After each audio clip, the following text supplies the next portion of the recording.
Have you ever wondered why some people seem stuck working paycheck to paycheck while others quietly build lasting wealth, often without flashy jobs or degrees? It turns out the difference isn't just income, it's mindset. It's how you think about money, risk, assets, and opportunity. In Rich Dad, Poor Dad, Robert Kiyosaki contrasts the advice of two father figures, his own highly educated poor dad and his friend's entrepreneur father, his rich dad. Through that contrast, he reveals a mindset shift that changes lives. Let's dive into his key lessons, not as bullet points, but as a human story having real impact. Imagine you're 9 years old. You're starting to hear grown-ups talk about money, about jobs, about the future, and you're confused because the two men you trust most are saying opposite things. That was Robert Kiyosaki's childhood. He had two father figures. His real dad, what he calls his poor dad, was a highly educated man. He had a PhD, held a government position, and deeply believed in the traditional path. Go to school, get good grades, land a secure job, climb the ladder, retire with benefits. Stability, security, respect. That was success in his eyes. But then there was his best friend Mike's father, his rich dad. This man didn't have a college degree. He barely finished 8th grade. Yet he owned businesses, understood the flow of money,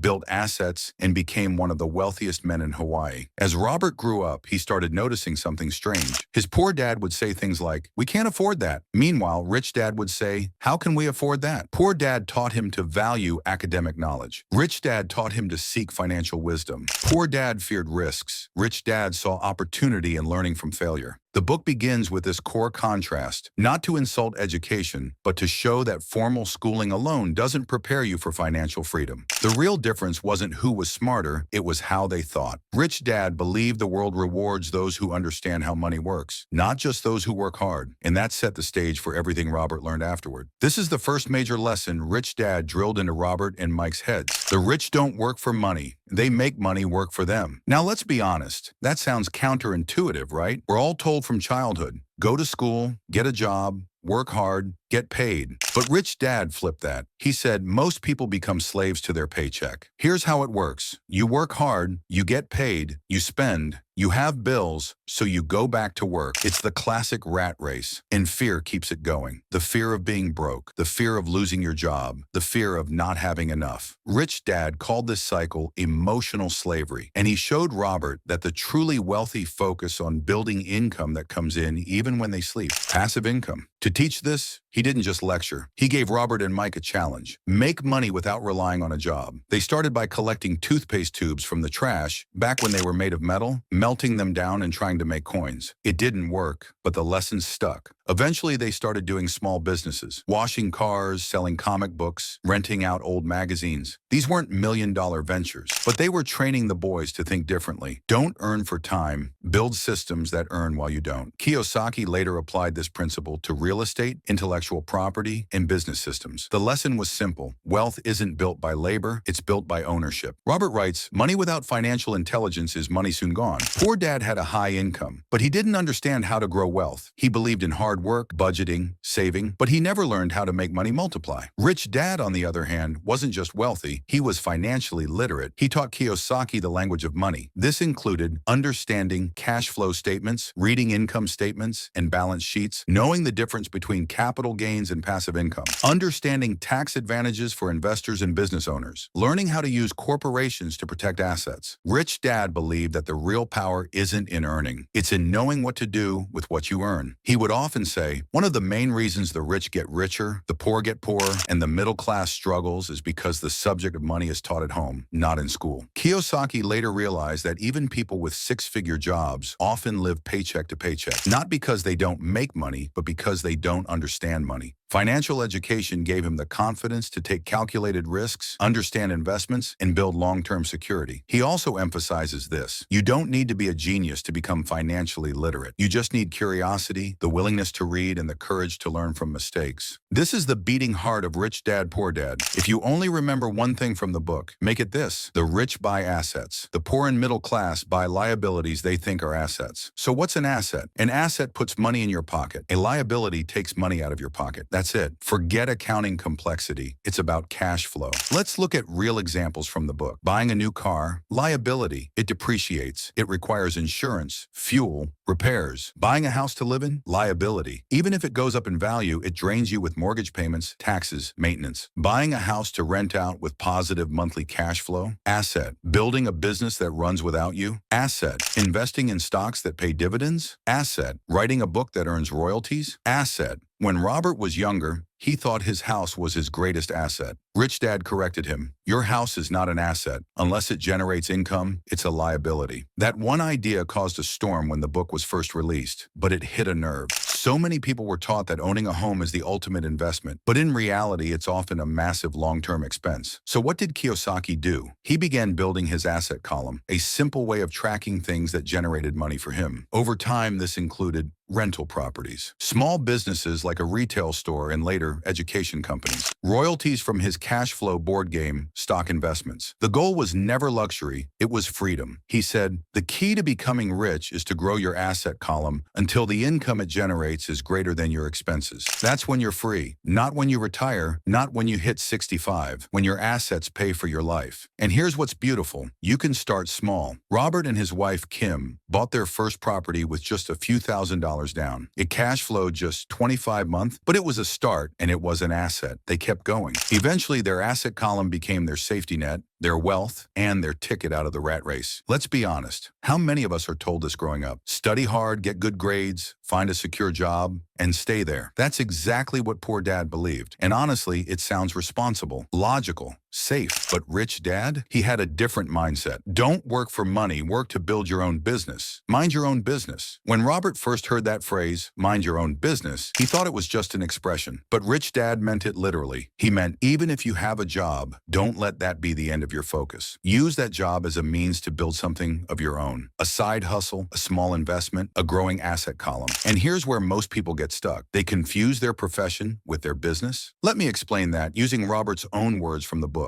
Your profession might be your 9-to-5 job. You're a teacher, an engineer, a designer, a manager. That's how you make a living. But your business is what you build on the side. Your real estate portfolio, your vending machine route, your online store, your book royalties, your dividend investments. That's what Rich Dad taught Robert early on. In fact, when Robert was working for others, he was always quietly working on himself and his business on the side. He didn't start as a rich man. He served in the Marine Corps. He worked in sales. He struggled with failed ventures. But throughout it all, he kept minding his own business, keeping track of assets, building systems, creating something that would eventually replace his paycheck. One great example, Kiyosaki and his wife Kim bought small real estate deals that cash flowed a little. 25 months at first, nothing glamorous, but it added up. That's the mindset Rich Dad drilled into him. The rich focus on their asset columns. The poor and middle class focus on their income statements.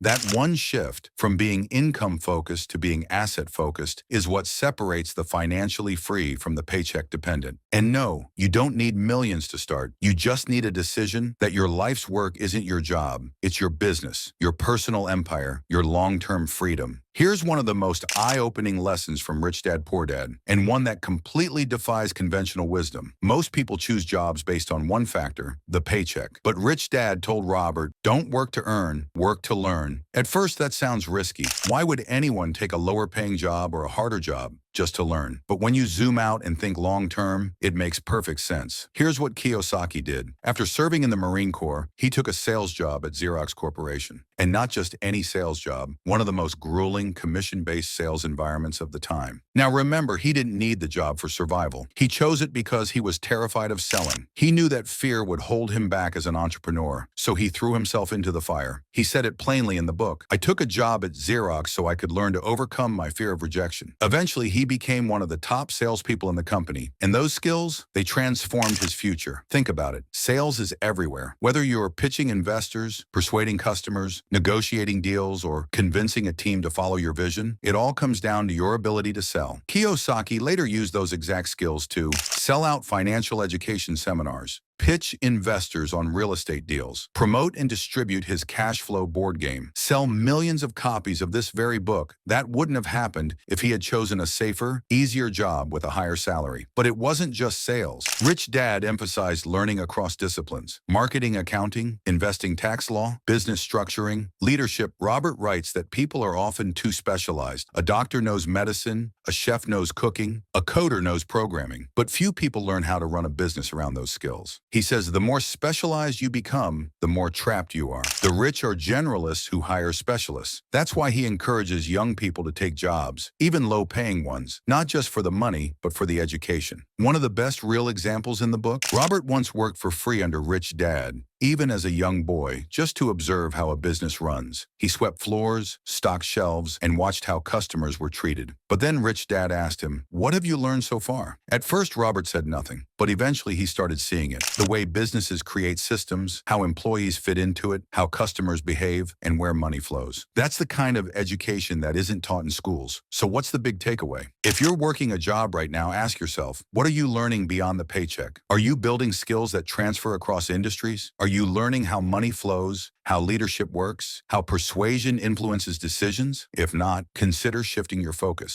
Maybe even take a step backward financially if it gives you the tools to leap forward later. Because as Robert puts it, the skills you acquire become the true foundation of your wealth. Fear of losing money paralyzed many smart people. Rich Dad's mantra: learn to manage risk and don't let fear rule your decisions. Poor Dad played safe, but rarely grew. Rich Dad encouraged calculated risk-taking, starting small, learning from failure, then scaling. Investing in real estate businesses or education can feel scary, but the alternative is stagnation. In the book, Kiyosaki shares how many people buy luxuries, cars, clothes, big houses, before they have assets to support them. Rich Dad taught, buy assets first, let passive income pay for your needs and desires. That might look like acquiring a rental property, then using the rental income to pay for a nicer car, not the other way around. This mindset flips the retail therapy mentality into a strategic growth one. Kiyosaki developed the quadrant showing 4 ways people earn: employee, E, self-employed, US, business owner, B, investor, I. Rich folks occupy B and I quadrants. Money works for them. Poor folks stay in E and S, trading time for cash. Moving from ES to BI requires risk, learning, and mindset shifts, but that's where real freedom lives. Throughout the book, Rich Dad advises Kiyosaki to find mentors, read voraciously, be willing to learn, even from losses. He also emphasizes persistence. Transformational wealth rarely happens overnight. Many people quit after one failure. Rich Dad said resilience distinguishes wealth builders. At its heart, Rich Dad, Poor Dad isn't just about money. It's about thinking differently. It's about choosing assets over liabilities, investing in financial education, working to learn, not just to earn, letting your money work for you, and building real financial independence. If you want more financial freedom, the book asks not, how much do you make, but what is your money doing for you? If you found these insights inspiring, hit and subscribe for more deep dive book summaries. I'd love to hear, what is one asset you're going to start building and one thing you're ready to stop spending on? Thanks for watching, and remember, your mind is your greatest asset. Let it lead your money, not the other way around.